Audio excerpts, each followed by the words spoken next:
Governor Ige, I've been working on these numbers, or at least following them, the Hawaii Data Collaborative group that's been tracking the spending. And according to them, 36% of CARES Act funding has been spent, not including, of course, the encumbered numbers. But are you worried that, since this was available since April, that we've only spent this much money and we have at least 400 million left till the end of the year? No, we've been very focused and strategic about making the funds available. As you know, the large majority of federal funds came directly to individuals. As you know, they've been more than $3 billion directly to businesses through financial institutions and the Paycheck Protection Program. If you look at unemployment, for example, and those statistics are not included in the data collaborative as part of the funds that the state received. But we do borrow from the federal government and pay out unemployment insurance claims. We've distributed more than $3 billion in unemployment benefits to those who are unemployed. So, the CARES Act funds that the state got, the 860 million plus, is just a small portion of the $10 billion that has flowed from the federal government into the state to support our community. So, we wanted to look at all the funds coming in, trying to make strategic decisions to fill gaps and to put money into those programs that are not being funded by other federal programs. And we continue to work with our private sector partners, Catholic Charities, as well as Aloha United Way, to get the rent and mortgage relief funds out, and then working with the Chamber of Commerce of Hawaii on a couple of business support programs as well. Yeah, and I think we talk about this Plan B that's also in place, about the money that's unused that goes into the UI Trust Fund. But when I speak to some other people, they look at it a little bit more critically. They think that this is not really how the CARES Act money is supposed to be spent. It's designed to get to people who are really struggling right now, people who are suffering from hunger and just basic needs like their shelter, like you mentioned. So at this point, is that approved that we can use the money for UI loan, essentially, right? How do you feel about that? Oh yes, I mean that is definitely. Uh, just remember, Annalisa, um, the UI loans have to be paid back, and it'll be paid back by all of the small businesses, large businesses as well, through insurance, UI insurance premiums, and so that was one of our considerations. We do believe that paying back the UI loan would really benefit all businesses, because over the long run, it would reduce the payments that they would pay for their UI insurance as the economy comes back and more people get back to being employed. So, it's a couple of different ways, right? I mean, clearly from our perspective, paying down the UI loan helps virtually every business in this community, because they have to uh, pay the full cost of that loan over the long term. In addition, we are providing programs, food distribution programs, and a number of other programs to provide direct support to the many families in need. The UI benefits go to those who are unemployed, and although people like to focus on the part of challenges that we have, we are still processing tens of thousands of claims every week. We distribute more than $100 million in unemployment benefits to those who are unemployed each week into our community. So, I mean, I think that there are a lot of different programs that are focused in different ways, and we're trying to help as many people as we can. I wanted to press you a little bit because some would say that this is really the UI payback would be in the state's interest, and then it kind of diminishes the urgency with which to spend the money for these programs. That's just the criticism that I hear, from people that are really concerned and worried. How would you kind of ease that concern for them, that this kind of defeats the purpose of these loans, or this money, sorry? Well, I mean, I do think, first and foremost, we do believe that getting UI benefits into the hands of those who are unemployed is a high priority. And as I said, we do distribute those benefits to those who are continue to be unemployed, and we're distributing $100 million a week. And so I agree with that. But just remember that UI is funded by the businesses that employ the people, and that loan will be paid back by every business in the state of Hawaii over time. For an example, California just completed paying back their UI loan just before the COVID pandemic hit. And this loan was taken out during the Great Recession in 2009, 2010, 2011, and California just paid it back right now.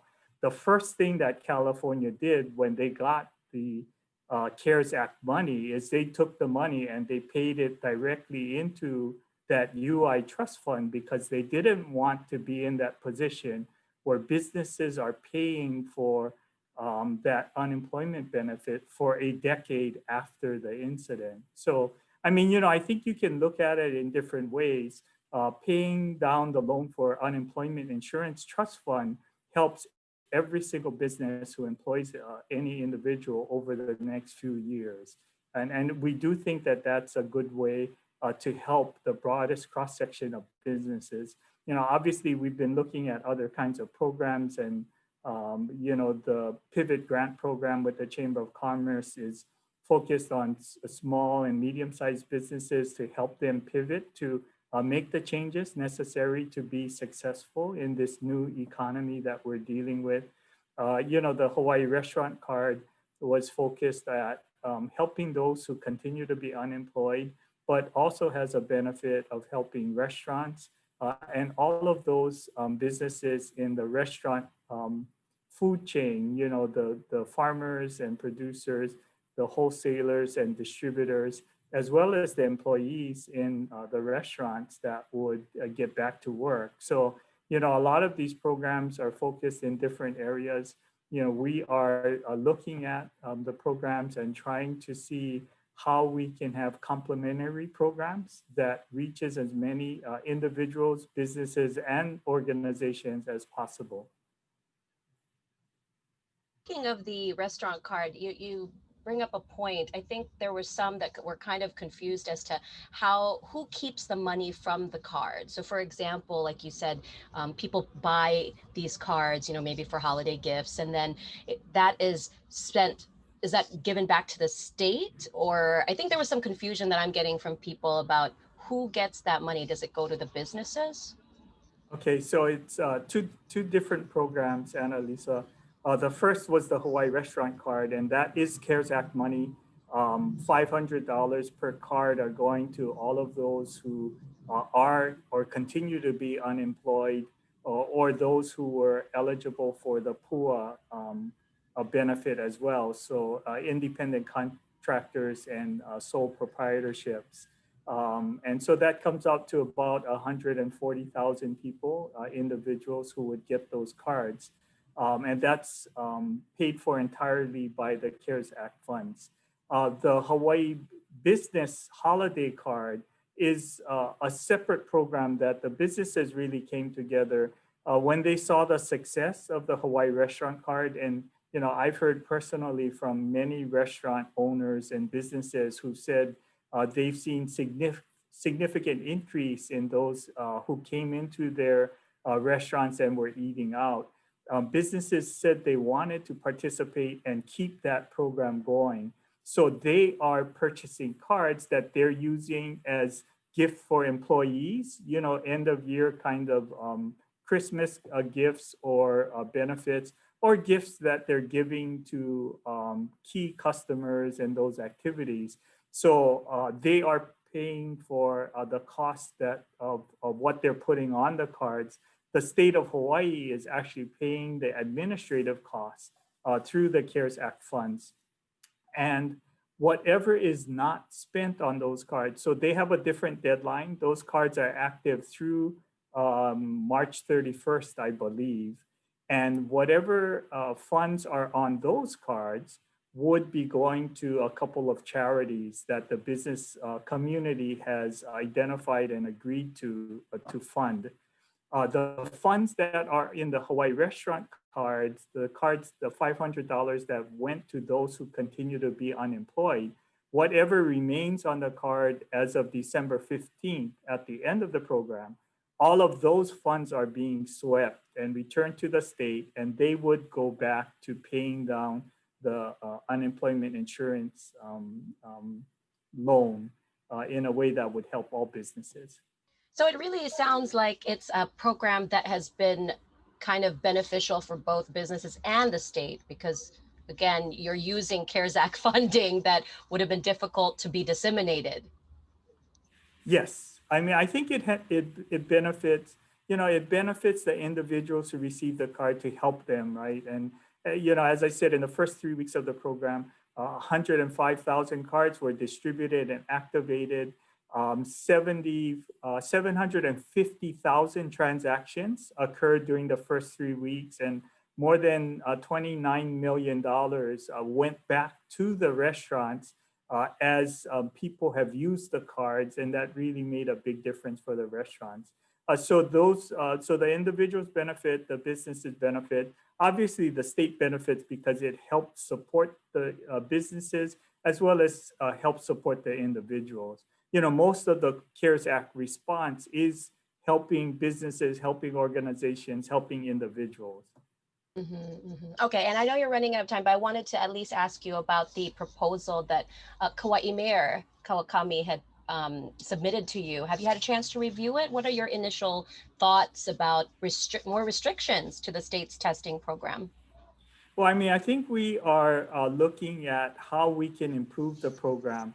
What Mayor Kawakami had noted that since we started the program on October 15th, we've attracted more than 250,000 visitors to our island. So it definitely helps our economy. But as part of that, those travelers who come participating and getting a negative COVID test or participating in the program in general, 31 who tested negative initially ended up being positive. So they either were infected prior to arriving in the islands or became infected here in the islands. And they're just concerned about those individuals. And we are always trying to reduce the number of infections in the islands. And they had a couple of suggestions about how we would improve that program. A number of these 31 individuals actually came to the islands without getting their negative test prior to departure, arrived in the islands, and then either got tested in a secondary test or it ended up, they got their result. They were already in Hawaii and it ended up being a positive result. And so we're looking at ways to close those loopholes, really doing our best effort to keeping those who may be infected out of our community so that we don't increase the virus activity here in the islands. And as you know, Kauai has done a terrific job in managing COVID infections. They've had the lowest numbers from virtually the very beginning of the pandemic, and they continue to have the lowest number of case counts here in the island. So, I am working with Mayor Kawakami to improve the program and find ways to identify more infected individuals and really prevent them from coming into the islands. But at this point, you're still sticking to your no required second test 3 days after. You really want them done at the airport. Yeah, we really want them. And one of the things that the mayor asked is if we can make sure that, we even prevent them from boarding the plane. If they don't get their test results prior to boarding, we want to suggest that they shouldn't come to Hawaii. They should complete the test. make sure they're negative, and then get on the airplane. And then we would reduce the numbers who come to the islands and either turn positive after the fact or get their test results after arriving here in the islands. So you're not where are you still concerned about the lack of resources? That is that why we don't want a second test? Yeah, I mean, I do think that that's the biggest concern. We don't have sufficient testing capacity. Right now we have the capacity to test about 5,000 individuals per day here in the islands. Mayor Caldwell has started up that testing trailer at the airport, and they are slowly ramping up. We hope that they can be successful. The Hawaii Kidney Foundation had said that running at full capacity, it would be able to do 10,000 tests a day, and that would be a welcome addition to our testing capacity here in the islands. If we can ramp up that facility and get to 10,000 tests a day, that would allow us to do second testing like Hawaii wanted to do. And we also are beginning to look at newer antigen testing that is becoming available. You've probably heard about the Abbott Binax Now, which is it's almost been described as almost like a home pregnancy test. It's a test that is simple to administer. You don't need a lot of specialized equipment. When administered, you get a result back in 10 to 15 minutes. And that is almost as accurate as the PCR test that we count on today. So we're trying to acquire those tests and work them into the testing program. If we could get those antigen tests, then we could administer a second test on Kauai. And the cost of these tests end up being $5 to $10 per test, and certainly it would be worth it for all of us to improve the program. So, we continue to look at these new developments and find ways to identify those who are infected and really isolate them as quickly as we can. Yeah, it sounds to me then at this point, the proposal as is isn't something that is worth approving at this point. Yeah, so I mean, I continue to work with Mayor Kawakami. I think we are both focused on the same objective. We recognize that we need to revive our economy and we need to bring visitors back in a safe way. The pre-travel testing program is working. As I said, we've already brought back more than 250,000 visitors. And we have seen an increase in the number of cases, although for the most part, they've been few and isolated, and we've been able to test them, identify them as positive, and really um, uh, ask them to isolate and quarantine so that they don't infect others in our community. And that's what the whole pre-travel testing program is all about. All right. Well, I appreciate you taking the time, Governor Ige, again, and sharing all of this insight. Always good to see you. Thank you so much for giving me this opportunity. All right. Aloha. Have a great Aloha. day. You too.